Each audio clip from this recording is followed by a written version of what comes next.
Mundo Visto do Céu.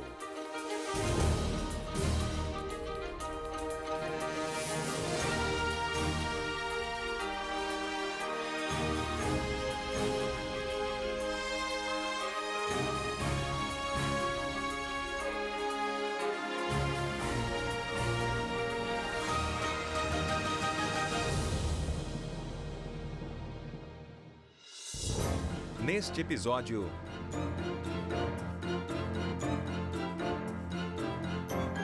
Inglaterra.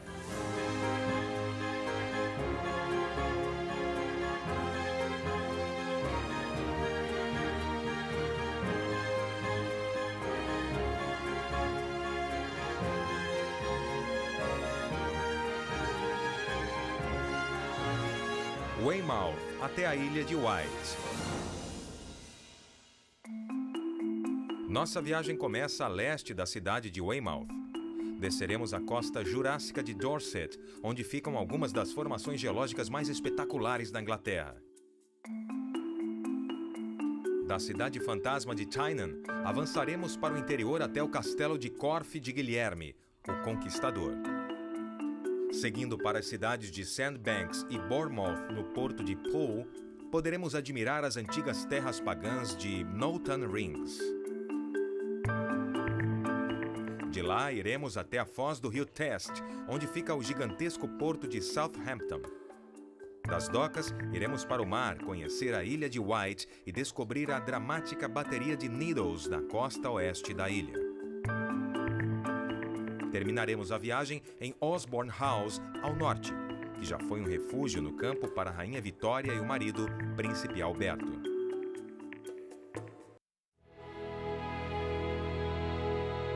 Começamos nossa viagem nos arredores de Weymouth, cidade de entrada para a incrível costa jurássica de Dorset. Ela se estende por 153 quilômetros ao longo do litoral sul inglês. 180 milhões de anos de história geológica estão presentes na dramática faixa litorânea com seus deslizamentos, fazendo dessa região um local de encontro tanto para geólogos quanto para turistas. Talvez a mais espetacular e certamente a mais visitada dessas formações geológicas seja Durdle Door, com mais de 200 mil visitantes por ano. Calcula-se que a formação tenha por volta de 140 milhões de anos. O nome Durdle deriva da antiga palavra inglesa thur, ou seja, perfurar. E essa é a descrição perfeita de como esse arco foi formado. A trilha marítima desgastou lentamente o barro dos dois lados e no centro do arco de pedra calcária, que permaneceu de pé. Uma floresta fossilizada no alto fez dessa formação uma verdadeira joia para os geólogos. Algumas baías depois, encontramos a enseada de Low Earth Cove. O formato singular é o resultado de milhares de anos de desgaste das rochas. A rocha frágil na entrada abriu caminho para uma grande quantidade de ondas cerca de 10 mil anos atrás. Conforme a água continuava a passar pela pequena abertura, as ondas batiam de volta, desgastando as laterais da enseada com mais força do que na parte do fundo. Além disso, a parede posterior é composta de uma faixa de calcário com 250 metros de extensão, pressionada contra a fachada do penhasco e que resiste à erosão muito mais do que o barro e as areias nas laterais. Com 500 mil visitantes por ano, a enseada espetacular atrai nadadores e velejadores. De acordo com alguns círculos literários, a inspiração para Peter Pan de J.M. Barrie veio do encontro do autor com um menino chamado Peter vagando pela enseada de Lulworth Cove. O pai do menino tinha morrido e ele costumava brincar nessa região como se fosse seu próprio mundo mágico. J.M. Barrie logo se casou com a mãe do menino e passava horas passeando com ele por sua terra do nunca particular. Descendo a costa, chegamos à baía de Warbarrow. A costa jurássica não é só um santuário para turistas, uma meca para geólogos e um meio de vida para fazendeiros. É também uma área central de treinamento para o exército britânico. Por isso, a baía fica aberta apenas nos finais de semana e à noite, já que é usada como campo de tiro e área de treinamento. Essas águas isoladas e raramente visitadas atraem mergulhadores e pescadores.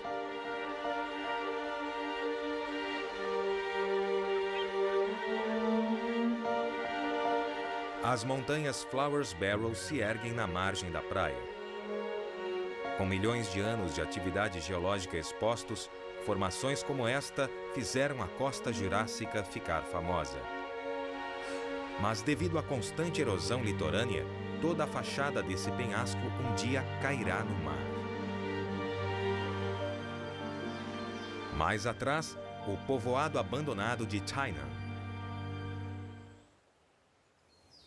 Quando o exército britânico se preparava para a invasão do dia D na França ocupada pelos nazistas, essa área foi usada como campo de treinamento militar. Com o uso constante de artilharia pesada e tanques, a pequena cidade acabou ficando no caminho do exército. Então, em 1943, cada um dos 225 moradores de Tyneham recebeu um aviso de desapropriação, informando que as terras seriam tomadas pelo bem do país. Está escrito na porta da igreja da cidade: entregamos as casas onde muitos de nós moraram por gerações para ajudar a vencer a guerra e manter os homens livres. Voltaremos um dia. Passaram-se 77 anos e ainda ninguém retornou. O exército ainda ocupa a região. Houve protestos após a Segunda Guerra Mundial na tentativa de repovoar a cidade com os antigos moradores, mas uma decisão das autoridades pôs fim à questão quando os militares compraram as terras oficialmente. Como a presença do exército impulsionou a economia local, os povoados próximos apoiaram a decisão. Hoje, o povoado abandonado fica aberto ao público que vem conhecer as ruínas das construções abandonadas e ver os tanques deteriorados da Segunda Guerra Mundial. Coberta de arbustos e era, Tyneham é uma lembrança fascinante, mas melancólica, dos lugares esquecidos pelos tempos de paz. Avançando para o interior, chegamos ao castelo de Corfe, construído por iniciativa de Guilherme o Conquistador no século XI. Em uma época em que muitos castelos eram construídos com barro e madeira, essa estrutura de pedra era realmente impressionante. Com os séculos, muitos outros reis continuaram fortificando o castelo até ser vendido para John Banks em 1635. Mas quando a Guerra Civil Inglesa estourou alguns anos depois, o castelo foi atacado por forças parlamentaristas. John Banks estava em Oxford com o rei durante o ataque, e Mary, sua esposa, assumiu o controle na defesa do castelo contra um exército de 500 homens. Durante o cerco de 2 semanas, 100 homens das forças parlamentaristas morreram contra apenas 2 defensores mortos. Durante 2 anos, foi o último forte monarquista na Inglaterra até ser finalmente tomado e demolido. Posteriormente, a família Banks cedeu o castelo ao Estado e hoje ele pertence ao National Trust. O local ainda é um dos pontos históricos mais visitados do país. O mar no litoral sul inglês é conhecidamente tempestuoso. Vemos aqui uma lancha lutando contra as águas agitadas, tentando chegar ao porto de Poole. O que antes era um vale imenso, ficou submerso quando o nível do mar subiu e as geleiras derreteram no fim da Era do Gelo. Usado como ponto de invasão pelos romanos durante a conquista da Inglaterra, este estuário serve hoje como um porto protegido com alguns povoados interessantes. Esta pequena península no porto de Poole é conhecida como Sandbanks. Pode parecer um povoado pitoresco, mas, na verdade, nessa pequena faixa de terra, as propriedades têm o 4º valor mais alto do mundo. Algumas pessoas apelidaram o local de Palm Beach da Inglaterra. Possui a maior concentração de imóveis caros fora de Londres. Até mesmo um bangalô simples e em péssimo estado chega a custar quase 5 milhões de dólares. Tudo isso parece um tanto extravagante. Porém, essa praia é considerada a mais bonita de toda a Inglaterra. Mas será que vale tanto assim? Na costa a leste do porto de Poole fica a cidade de Bournemouth. Atualmente é um retiro bastante conhecido. O ilustre J.R.R. Tolkien costumava passar as férias aqui, onde escreveu romances por mais de 30 anos. Também teria sido aqui que, quando morava na cidade, Robert Louis Stevenson escreveu O Raptado e O Estranho Caso de Dr. Jekyll e Mr. Hyde. Novamente mais para o interior, chegamos a Kingston Lacy. Quando o castelo de Corfe foi destruído na Guerra Civil, foi este castelo que passou a ser a sede oficial da família Banks. A mansão foi modificada e reformada em 1835. Foi nessa época que as 4 chaminés que vemos aqui foram construídas. Pedras também foram acrescentadas à estrutura na mesma época, revestindo as velhas paredes de tijolos. Kingston Lacy ficou em posse da mesma família até que Ralph Banks decidiu passar o imóvel para o National Trust. Do lado de dentro, existem antiguidades colecionadas pela família Banks nas viagens ao exterior. Do lado de fora, jardins japoneses e um grande parque. Recentemente, também foram criados espaços comunitários para que moradores da região possam aprender sobre jardinagem e cultivo de alimentos. Esse local mágico, conhecido como Knowlton Rings, é uma junção de antigas crenças pagãs e o cristianismo. Os montes circulares foram construídos por volta de 2500 a.C. e seriam supostamente a pequena parte de uma área sagrada e cerimonial muito maior. Essa igreja normanda ao centro foi construída no século XII. Muitos historiadores acreditam que as pedras e o monumento foram quebrados para a construção da igreja. No passado, o povoado de Knowlton ficava ao redor dos círculos até que a peste negra em 1485 obrigou os habitantes a deixar suas casas. Porém, como a igreja era um local de grande importância, as pessoas continuaram vindo aqui até 1747, quando o telhado da construção desmoronou e a igreja acabou ficando abandonada. Seguindo a leste, vamos dar novamente no mar, onde fica o imenso porto de Southampton. Segundo maior porto da Grã-Bretanha, depois de Felixstowe, é o primeiro porto de escala para embarcações vindas da Ásia. Um fenômeno das águas, chamado pelo povo local de dupla maré, resulta em 17 horas de maré alta. Ou seja, os navios maiores têm acesso livre ao porto na maior parte do tempo. Juntamente com o fato de ficar protegido atrás da ilha de Wight, é fácil entender por que o porto tem uma história de sucesso e por que é carinhosamente chamado de uma porta para o mundo. Quando a via férrea começou a percorrer toda a Inglaterra nos anos de 1840, o porto tornou-se o posto importante que é hoje nos setores militar, de transporte e comércio. Nos anos de 1930, Southampton recebia mais da metade do tráfego de passageiros internacionais da Inglaterra e quase 60% de todas as cargas. É aqui que ficam 5 terminais gigantescos com instalações para praticamente qualquer tipo de carga. O rio Test, de 64 quilômetros, termina nas docas do porto de Southampton. A foz do rio tem a vantagem de ser calma na maior parte do tempo e larga, permitindo um fluxo constante de tráfego marítimo. É um porto importante para o comércio e a guerra desde a era medieval até os dias de hoje. Foi um ponto de entrada para invasores vikings e tornou-se uma área de construção naval importante para a frota inglesa na Guerra dos 100 Anos. As docas são famosas na história moderna por ter sido nesse local que os primeiros hidroaviões e aerobarcos foram desenvolvidos. navio que se aproxima do cais agora é o Queen Mary II. Na direção oeste, ao longo da costa, fica o Castelo de Hearst, um monumento histórico.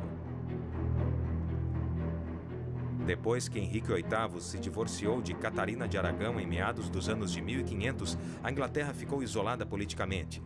Sob a ameaça da França e Espanha, ele mandou construir várias fortalezas armadas ao longo da costa.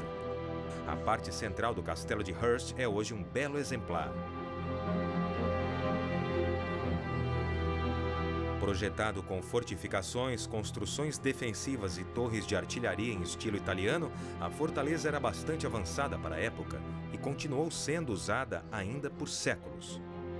O complexo foi ampliado e reequipado para as guerras napoleônicas no início dos anos de 1800 e também para a Primeira e Segunda Guerras Mundiais.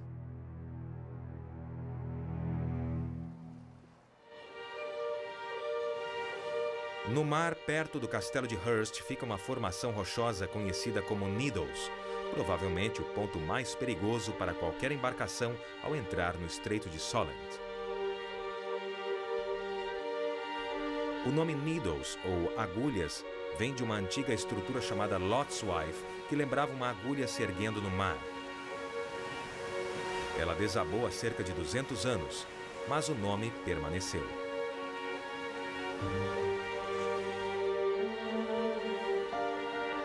A formação é de pedra calcária, que passou por um processo geológico em que camadas de minerais são empilhadas e pressionadas ao longo de milhares de anos para formar uma rocha sólida.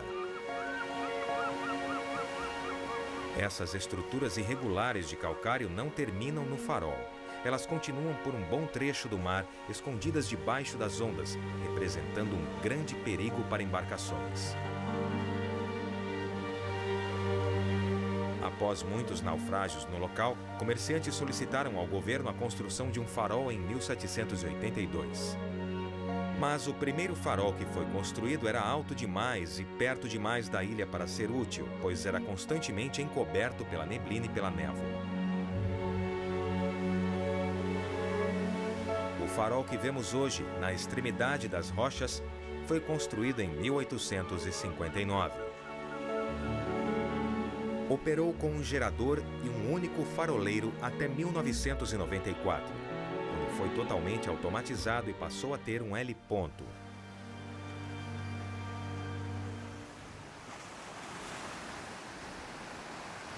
Mais atrás do farol, na ilha de Wight, fica a bateria de Needles.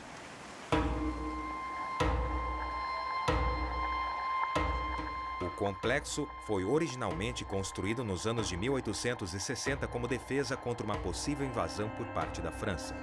Quando se descobriu que a trepidação com os tiros de canhão fazia o penhasco desmoronar, a unidade de artilharia foi reconstruída em um ponto mais alto.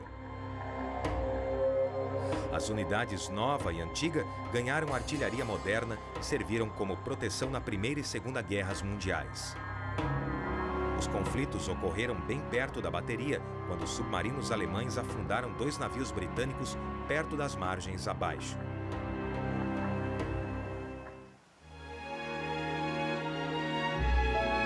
Cowes fica na extremidade norte da ilha de Wight. Com 10 mil habitantes, a população da cidade duplica todo verão durante a famosa regata. O evento é uma tradição que começou no início dos anos de 1800, quando o rei Jorge IV destinou uma verba para o evento esportivo. Com o apoio da realeza desde essa época, a regata tornou-se a maior do mundo e o Yacht Club da cidade ganhou prestígio internacional. A cidade, que começou com algumas cabanas de pescadores ao redor dos fortes de defesa, progrediu muito e se estabeleceu como uma das maiores capitais do iatismo do mundo. Nossa última parada é na Osborne House, em uma pequena baía de Cowes. A Rainha Vitória veio à ilha de Wight diversas vezes na infância e descreveu assim o local. É impossível encontrar um lugar mais belo. Por isso, não foi surpresa quando ela mandou construir um retiro de verão aqui em 1853 para ela e o marido, o príncipe Alberto. casal apreciava a natureza e a jardinagem e se inspirou nos jardins europeus para fazer o paisagismo na propriedade. Os terraços em estilo italiano e as pequenas edificações se destacam.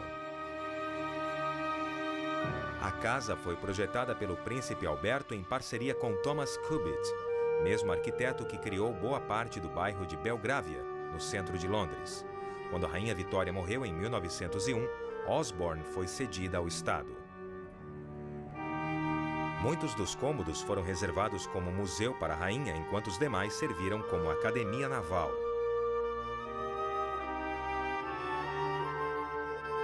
Mas agora todo o complexo fica aberto ao público e é comandado pelo grupo de conservação English Heritage. Algumas casas no terreno podem até mesmo ser alugadas. Na verdade, a fama da edificação se difundiu tanto nos anos de 1800 que em 1876 o estado de Vitória, na Austrália, se inspirou no projeto para construir seu primeiro prédio governamental. Até hoje, a beleza e o patrimônio da Osborne House, assim como da costa sul inglesa, são conhecidos no mundo todo. Um lugar perfeito para encerrarmos essa viagem.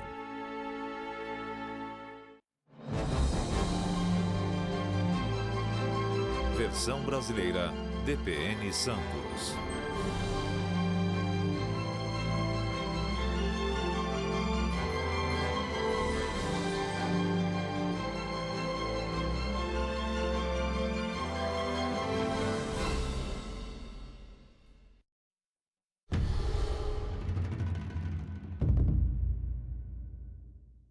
Esse é o nosso mundo. Mas vamos chegar mais perto.